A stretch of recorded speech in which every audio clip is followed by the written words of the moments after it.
Welcome to the Value Investor TV podcast. This is the podcast to help you grow your wealth and become financially independent. My name is Becco and my co-host, Hari. Welcome to our podcast, episode 42. We are continuing our discussion on this company called NVR Inc. Very interesting, seemingly boring company, but in this episode, we'll talk about why this is interesting for us as value investors. Yeah, I think for those of you who have read Peter Lynch, you would be very excited about. Yeah, Peter Lynch would be very excited about this kind of book or this kind of company. Yeah, so. This is a pure Peter Lynch play right here. Yeah, very boring. Nobody's going to pay attention to it, and then they just crush money out. Every day. So. Yep. All right, let's get into it. Before we actually do that, let's talk about the disclaimer. Yeah. You want to? Yeah, sure. Give it a go. Everything that we talk about here is for, we are trying to educate you on how a value investor, our brand of value investing is kind of done. And so we look at this as a educational experience. We are not trying to make you or tell you to buy or sell a particular stock. We don't know your financial situation, and we are not your financial advisor. So we encourage you to do your own homework, do your own research. And this analysis that we do on a daily basis or on a weekly basis is really to help you understand how to apply this methodology to your own investing ideas. Great. Let's get into it, Hari. So right off the bat, let's ask this question. Is the company able to translate its moat into high returns on capital? Actually, before we do that, let's talk about the checklist. Yeah. So if you don't have the checklist in front of you, right here, this is the checklist. Email us at info@valueinvestor.org. We would be happy to share this with you guys. This will really help you guide your thoughts, guide your analysis. This checklist is literally worth $100 billion, and we're giving it away for free. Free. Think about the value investment that you get from just sending us an email. There you go. That you could literally make $100 billion. It may take you 50 or 60 years, but that's what this is worth. I mean, that's what this education is worth. Yeah, so send us an email at info@valueinvestor.org. Happy to share this with you guys. Or questions or comments that you would like to share with us. Yeah, exactly. Questions or comments or companies that you'd like us to cover. We'd be happy to take a look at that as well. Yep. So let's dive into it. So question, is the company able to translate its moat into high returns on capital? And we talked about moat in the previous episode. Moat is another word for competitive advantage. So listen to that episode 41 before you come to this episode. Anyway, let's get into it. So Hari, tell us, is the company able to translate its moat into high returns on capital? So what is, the high returns on capital that we've been looking at since 2013 have averaged, so in 2013 it was 21%, and it's actually increased from 21% to 33% in the last 5 years. I don't actually have 2018 in front of me, but it was also very good. And so it may actually be even higher than 33%.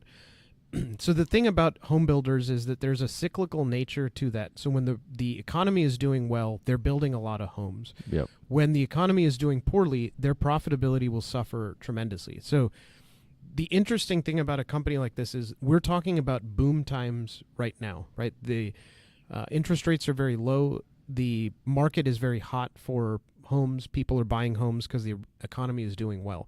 So what their profitability is now is not as necessarily what their profitability would be in a recession. And I would also caution you to say, well, let's look at it what it was in 2008. So 2008 was kind of, a once in 100-year event. So most recessions don't, have the kind of impact that one in 2008 did. Yep. Even so, NVR still did fairly well, because they were, as we talked about in the first episode, fairly conservative about how they build. They're not sitting on a big inventory, and so they're not worried about when a recession hits. They're trying to sell the home when they already have a buyer, right? Or build a home when they already have a buyer, which is a good way of doing this. Okay, so that being said, are they return their profitability very good? So in the boom times, it's excellent. In the low periods, it's still pretty darn good, Do right? you have the numbers for that right now in front of you, or For the 2008 returns on 2008, 2009, 2010, that period? So in 2008, they had 1.3 billion in equity, which is, and they actually had about. So let's look at 2010 when they actually had their lowest point. So they had $100 million in net income that year and 1.75 billion in equity at the time. So I mean that number should translate into about 7 or 8%, which is not fantastic. But you have to remember that is kind of like they were still profitable in a horrific environment, right? So that to me tells me that their historic average is going to be closer to the 25 to 30% range. Yeah. And I'll show you a metric, a really cool trick that Charlie Munger has talked about for a long period of time, which is over a long period of time, the company's return to shareholders will be roughly what their return on equity is. And if you look at, and so we'll talk about talk about that little bit when we do the valuation. Exactly. So, but yes, so the answer is a very strong yes, that this is a high return on capital business. Yep. Great. Let's move on to the next question. Let's talk about the financials. So does the company have enough cash to maintain its business?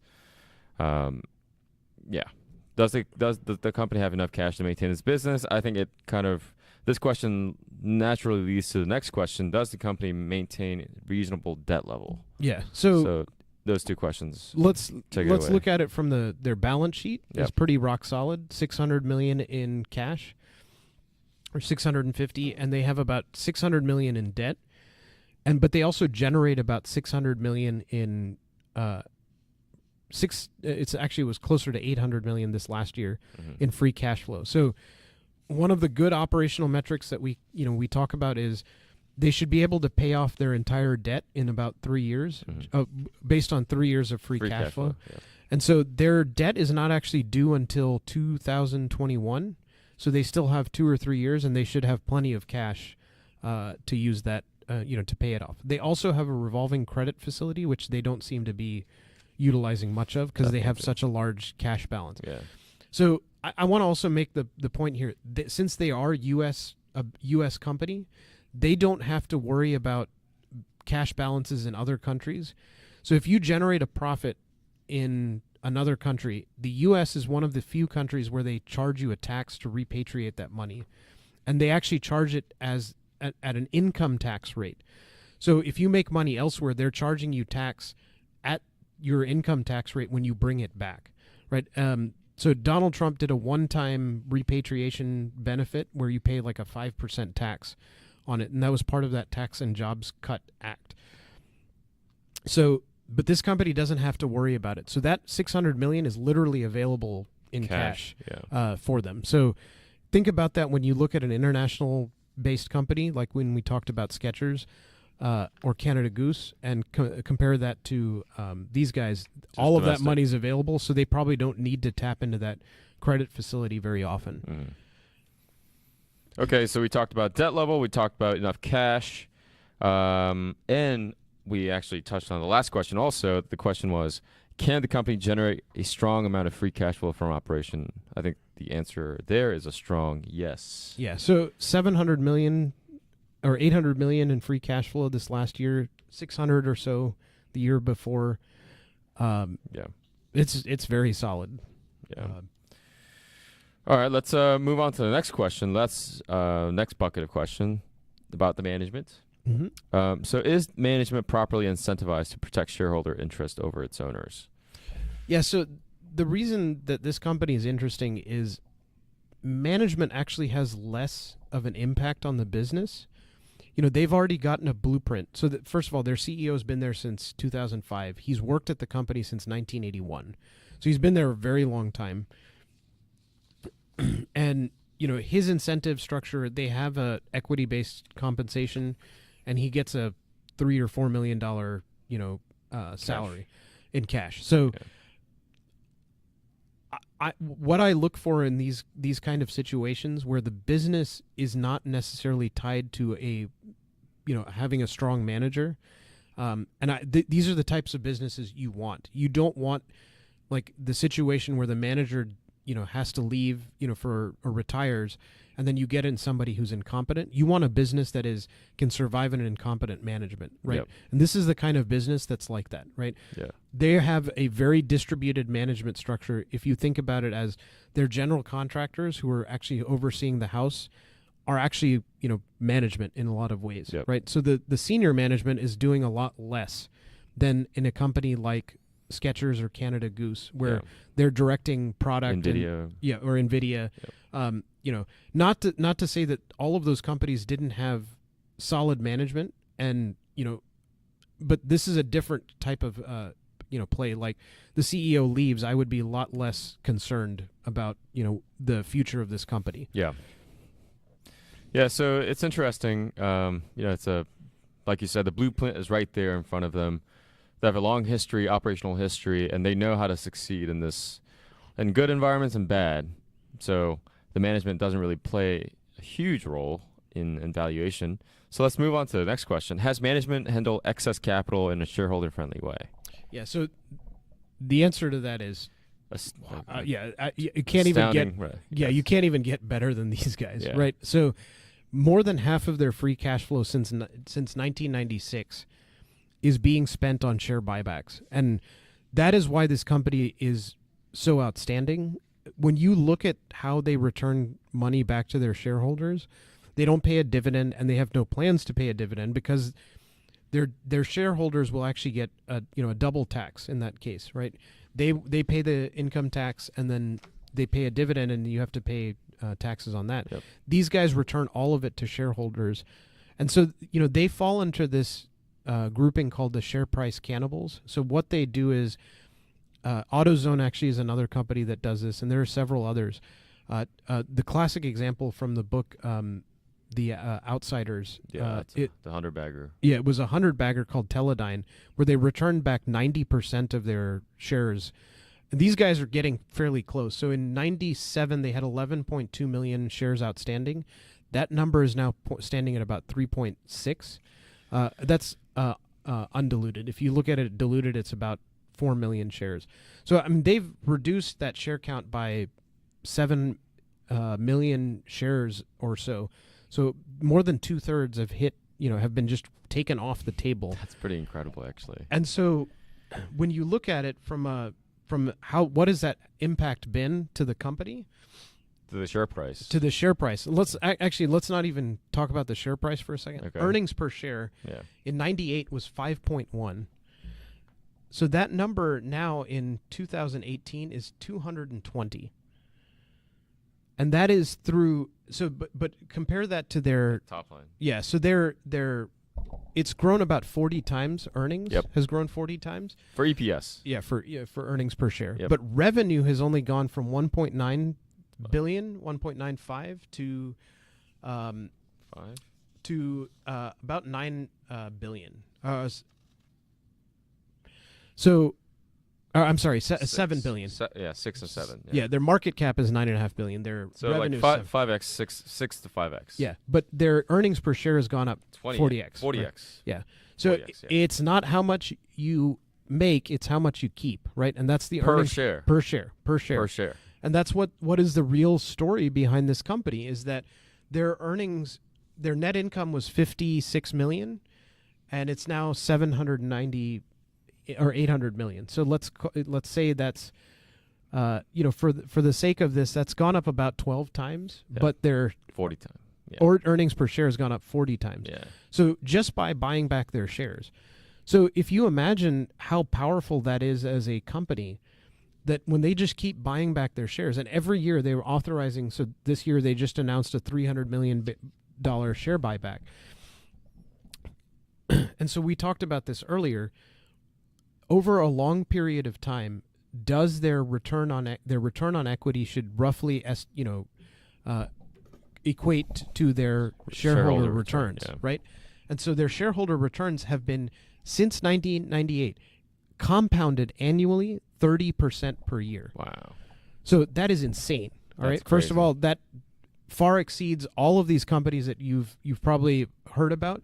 And all of the people that you hear on Seeking Alpha talking about the hottest business on the planet, Square and Facebook and all of this stuff, these guys have crushed all of them over a long period of time.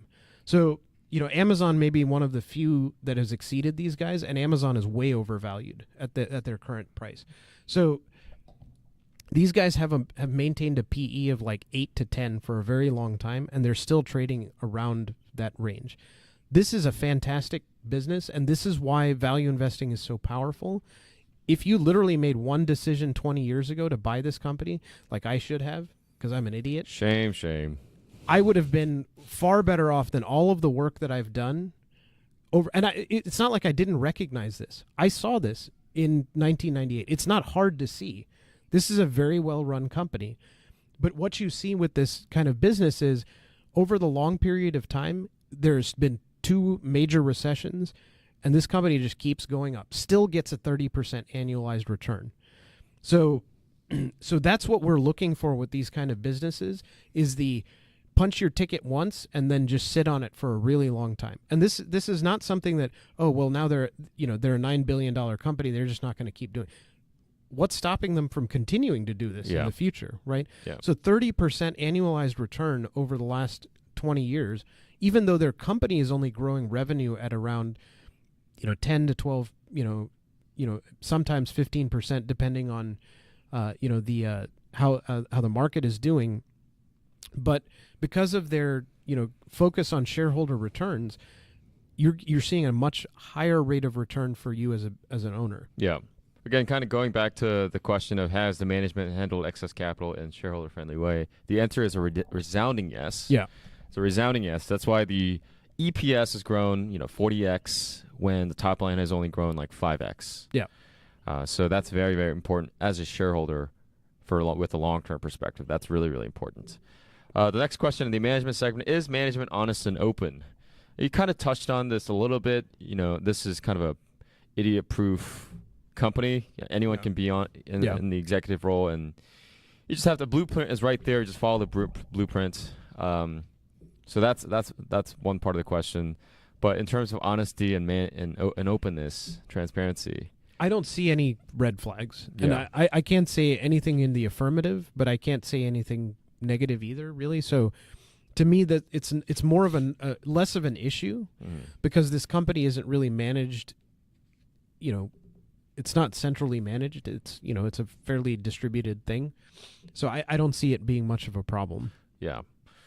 Okay. And I also, just to clarify that too, I also don't see, like, people are still going to continue to buy homes 30 years from now, right? I think that's a really important part of this discussion, is also to say you have to live somewhere. Yes, maybe more people will live in apartments or rent or something like that. People still want to own homes, and that will not change. It may change a little bit here and there, but it's not. We're not talking about, like, with a company like Facebook, where the company can get disrupted by somebody else who provides social media services or something like that, or people are just tired of their privacy, things and things like that they move away from Facebook. That can't happen with a company like this, right? So people are still going to need their product in the future. Great. Let's move on to valuation. So the question there is there a significant margin of safety? And this is always the question with value investors. You can buy a great business, but is it at a fair price? And actually, Warren Buffett talked about this with Kraft Heinz recently. Yeah. He said he paid a little too much for Heinz portion of it. So again, going back to this question, is there a significant margin of safety for this business? So I think the question that we have to look at is, let's look at our assumptions for our discounted cash flow model, right? So we're not worried about the top line revenue as much as we are about the bottom line, right?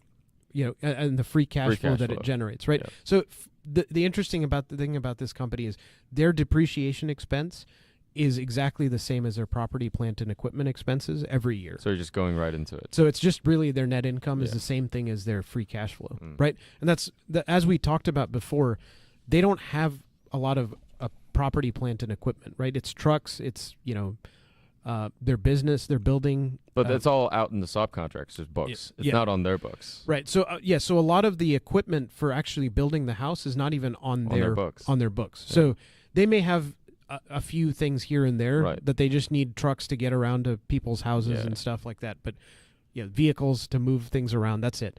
So so there isn't a lot of Heavy depreciation. heavy depreciation here. So you don't need to worry about that eating your owner earnings, right? The owner earnings is basically whatever the net income is.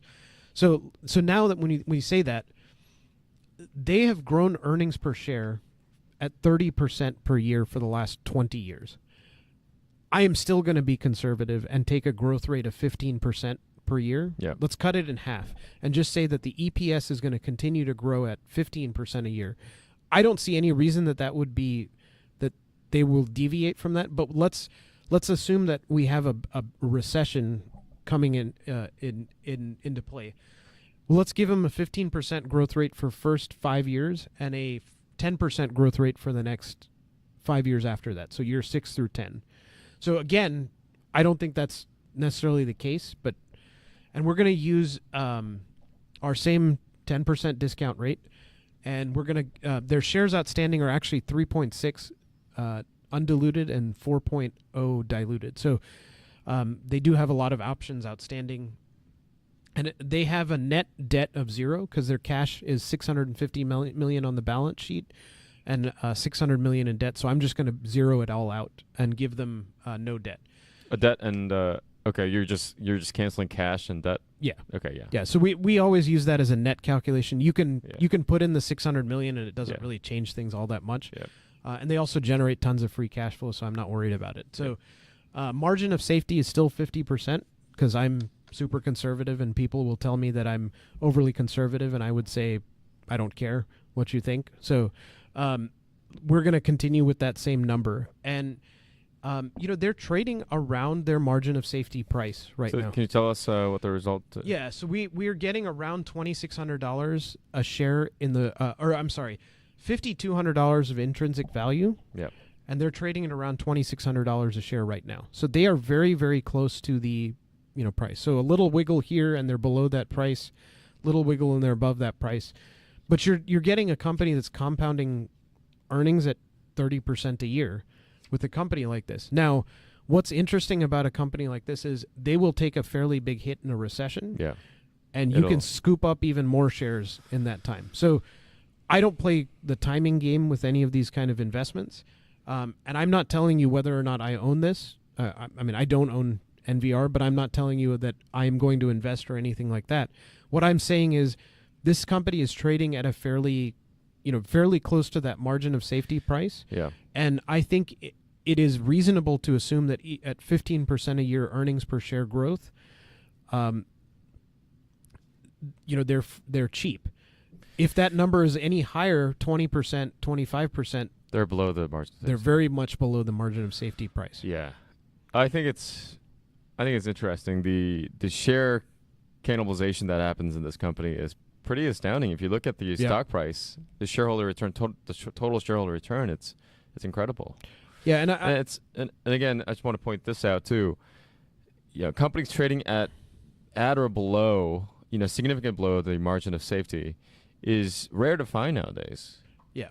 It's really very rare. It's really rare to find. And when we post things on Seeking Alpha and have these conversations with people, they say it too. It's like it's hard to find companies when you put in 50% discount rate, or not discount rate, 50% intrinsic value margin of safety. Yeah. People go crazy. How are you going to find that in this market? It's only possible when Ben Graham was around, but not now. But clearly, if you look at this company, there are companies that you can find that is really around there. Well, I would say two things. One, you can always find companies trading below their margin of safety if you look hard enough. Most people don't look hard enough. And two, just because it's below margin of safety doesn't necessarily mean that you buy, right? Yeah. You are looking at it as an opportunity cost to buying into another stock, right? So if there's a better bargain out there, which I would find it hard to argue with, a company that's returning 30% a year, But hey, if there's a company returning 35% a year, well, that's the one you go after, right? So what I would say is this is a very good benchmark company to look at, right? That if I owned this in my portfolio, I would be very comfortable with that and I wouldn't lose any sleep. I mean, clearly over the last 20 years, they've crushed it. And I don't see that changing, right? And so that to me is far more interesting than the little wiggles of, you read what is on Seeking Alpha, and I'm not a big fan of that because I think a lot of people have a short-term bent, right? All of those people aren't doing better than if I just owned NVR, right? All of those people. So those people are returning 15% a year, 8% a year, 9% a year. These guys, if I had just bought them 20 years ago and just never did anything ever again, I would be way better off, right? So I want you to, as you start thinking about your process, think about how Charlie Munger thinks about this. This is, his philosophy that we are trying to espouse about finding these very well-run companies and just putting your money down and not worrying about it, right? Like, you still read the annual reports, you still review the company, but then you're not really paying attention to the little wiggles of day-to-day business. Yeah. They don't really matter all that much. Yeah. Because what you're entrusting yourself to is a business that is hard to disrupt. When you look at Kraft Heinz, Warren Buffett makes it clear that his mistake was that he didn't understand the business as well as he thought he did, right? He's always said that whenever they make a mistake, that is always their thing. And so if they understood the business better, they would have paid less, right? They would have bought it less. And he even says the business doesn't do, your returns aren't better because you pay more for the company, right? So if he had bought it at a lower price, he would have been much happier. I don't think he thinks that Kraft is going away, right? He still thinks there's a very durable moat there, but you need to be more cognizant of what the price is that you're paying for it. Yep. And with that, I think we touched on the subsequent questions. Can I reasonably estimate cash flows into the future, given what I know about their business? We talked about that. Is it possible that the downside risk here is unknowable, and does margin of safety provide an asymmetrical risk-reward ratio? And we also talked about that. Yep. With this. Anything else you want to add before we close it out? So I think, if you've been just kind of following along and listening, but haven't really read the annual reports and stuff like that, I would say that this is one of the best companies for you to dive into to really learn, right? Because you see a company that is well run and is doing the right things, and they should be the ones that you should pay attention to when you look at. You should hold every other company up to this same standard when you do your investment study, right? Mm-hmm. Because they're just very well run. Yeah. So. Okay, awesome. That's it for us at NVR Inc. It's quite an interesting company, and like we said, this is not a sexy business like Amazon, for example, but surely it is sexy for us as value investors. Well, the profit is definitely sexy. Oh yeah, yeah. So take a look. Like Hari said, this was the first time that I looked into it, but it was very interesting to learn about the business. So. Thank you all for listening to this episode. And again, reach out to us at info@valueinvestor.org. If you want us to analyze your company, whatever you're into now, let us know. We'd be happy to take a look at that and share with you our thoughts. So that's it for us, episode 42. We'll see you on the next episode. Thank you. Thank you.